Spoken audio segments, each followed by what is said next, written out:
आप हाथ का ठेला लगा रहे हो, सब्जी का ठेला लगा रहे हो, फल का ठेला लगा रहे हो, धक्के की जिंदगी जी रहे हो, दरवाजे पर बैठे हो, कहीं ना कहीं तुम दास्य भाव की जिंदगी जी रहे हो, तकलीफ में जिंदगी जी रहे हो, बहुत दुख की जिंदगी जी रहे हो, बहुत कष्ट की जिंदगी जी रहे हो, उनसे केवल निवेदन करूंगा 3 महीने 2 जगह पर जल चढ़ाना प्रारंभ कर दीजिए, केवल 3 महीने।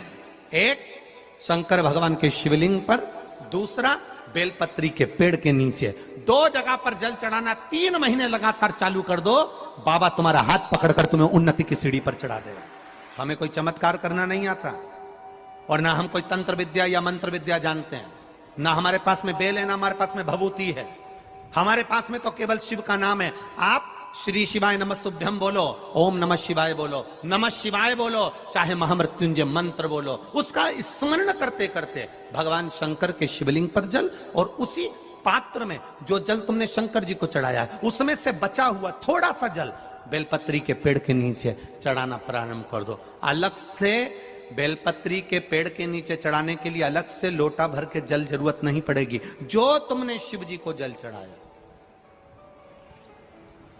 जो तुमने देवादिदेव महादेव को जल चढ़ाया, बस उसी पात्र का जल शंकर जी को चढ़ाओ, उसमें से बचा हुआ थोड़ा सा जल बेलपत्री के वृक्ष के नीचे चढ़ाना प्रारंभ करना। कौन सा बेलपत्री का वृक्ष? जिसकी छाया आपके ऊपर आ रही हो। शिव महापुराण बड़ी सुंदर बात कहता है, ध्यान दीजिएगा। जिस बेलपत्री का पौधा तुम्हारे सिर का, और ये दोनों हाथ ऊपर कर लो, अपन खड़े हुए और खड़े होकर दोनों हाथ ऊपर करें, इतना बड़ा बेलपत्री का पौधा है, उस बेलपत्री के पौधे की पत्ती को कभी तोड़कर शंकर जी को नहीं चढ़ाना चाहिए।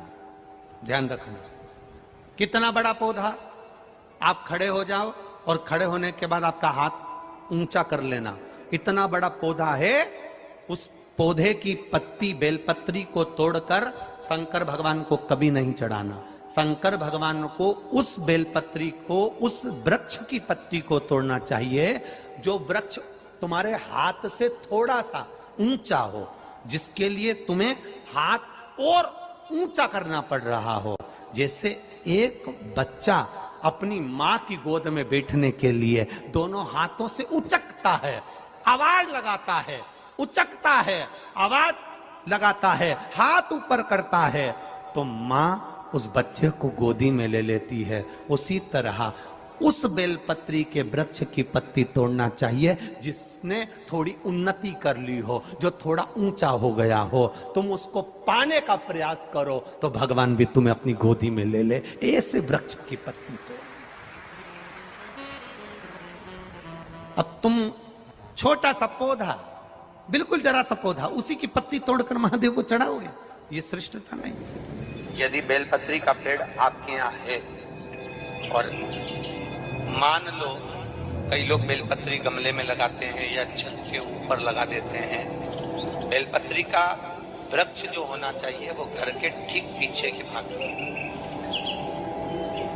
पीछे के, या बेलपत्री का वृक्ष अगर पीछे नहीं है तो आप अपने घर से जब बाहर निकलते हैं तो राइट हैंड की ओर बेलपत्री का वृक्ष होना चाहिए। आप जब घर से प्रवेश कर रहे हैं, बाहर की ओर निकल रहे हैं, वो सुख का अनुभव करें।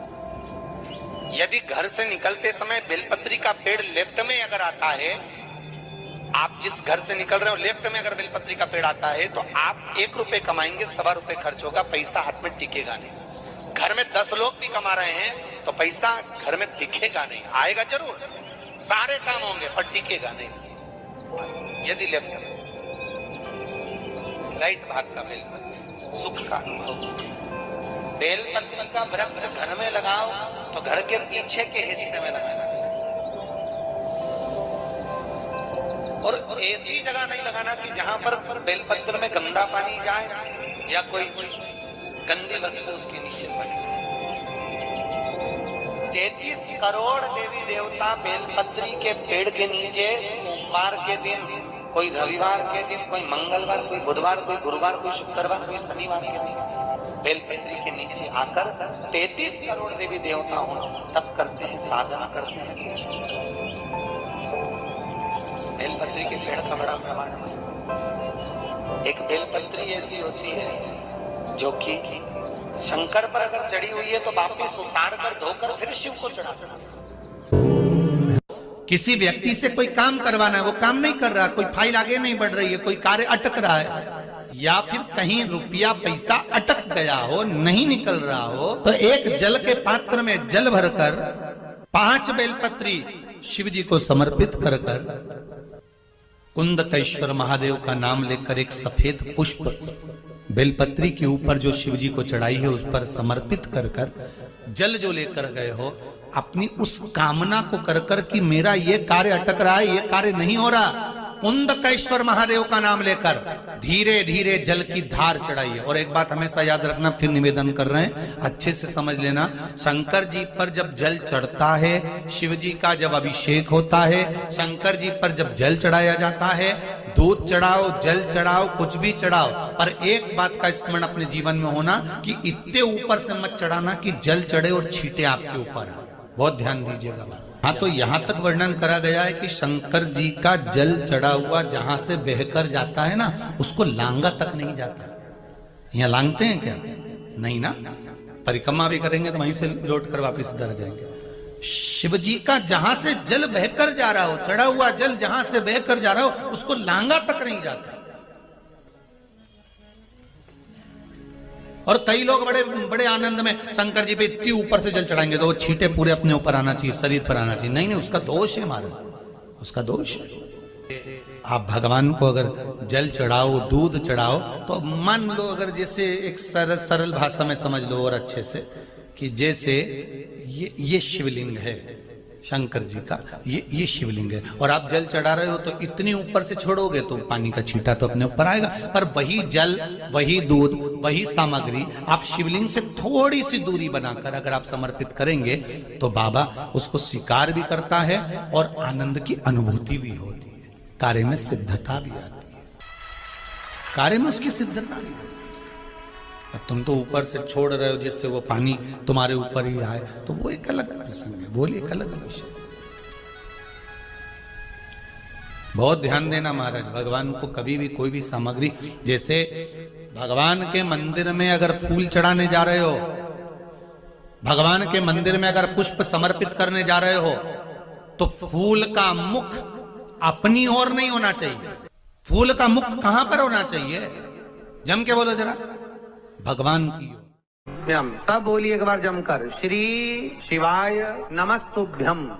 प्रैक्टिकल जरूर करना, कहीं सीओर वाला महाराज। श्री शिवाय नमस्तुभ्यम। दोस्तों, जब भी हम कुछ विशेष अगर मनोकामना पूर्ति करते हैं तो हमें बेलपत्र तो चढ़ाना ही चाहिए, साथ ही धतूरा और शमी पत्र का, जब विशेष आप मनोकामना मांग रहे हैं और आपको लग रहा है कि आपकी मनोकामना नहीं पूरी हो रही है, तो धतूरा और बेलपत्र आप ज़रूर चढ़ाएं, और सफ़ेद पुष्प, ये 3 चीज़ जब आप चढ़ाते हैं तो आपकी मनोकामना ज़रूर पूरी होती है। साथ ही 3 महीने आपको कंटिन्यू ये काम करते रहना चाहिए, ताकि आपकी जो भी प्रॉब्लम है, जो भी समस्या है, वो जल्दी उसका निदान हो जाए। इसके लिए आपको 3 महीने तक कंटिन्यू आपको इसी मनोकामना के साथ आपको लगातार प्रदोष काल में आप जब भगवान शिव की पूजा करते हैं तो प्रभु ज़रूर सुनते हैं।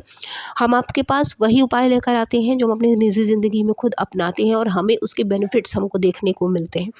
तो सिर्फ फ़ायदे के लिए ही नहीं, अपने मन को शांति और सुख आपको मिले, इसके लिए भी आपको महादेव के चरणों में अपना स्थान ज़रूर बनाकर रखना चाहिए।